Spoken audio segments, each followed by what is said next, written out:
आज देखा पाइबे कि लिपिका जो पुणी आयुष क्लाइंट आगे बहुत अपमानित होबे कारण लिपिका आयुष को जो प्रेजेंटेशन करते एपट सेपट हो प्रेजेंटेशन न बाहरी केवल झील मान फोटो बाहर आईपाई प्रकाश आयुष को बहुत रागिबे कौन लिपिका चलीज ए डील। दर्शक बंधु कि आज आयुष प्रेजेंटेशन पूरा नक शोई पड़े आउ लिपिका देखी से सही प्रेजेंटेशन को कंप्लीट करते आउपाई आयुष लिपिका ऊपर बहुत खुशी हो किंतु ये सब प्रतिभा देखिए तो ये सब पेटरे जमा हजम हो पारबनी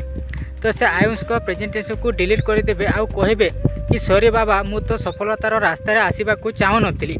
आउ यह छड़ा तुम दुई भितर बढ़ुवा घनिष्ठ संपर्क में लक्ष्मण रेखा टाणी पड़ो ता नहले ए झील तो हृदय जगह बने नेब मुझे हेबाकू ही देविनी सबुदिन कष्ट सहवा अपेक्षा तू आज टिके कष्ट सही जा आउे से क्लाइंट मान सहित डील विषय आलोचना करेंगे आउ जिते बेले आयुष प्रेजेंटेशन देखाइबे तो ताहा नथिबो ता बदल स्क्रीन झील मान रोमांटिक फोटो बाहर तापर यह देखी प्रकाश स्क्रीन ऑफ करी आयुष को बाहर को नहीं बहुत रागिबे किंतु आज लिपिका से प्रेजेंटेशन विषय क्लाइंट को यही भाव में बुझाइबे कि से बहुत खुशी हो विपदर आयुष आउ परिवार को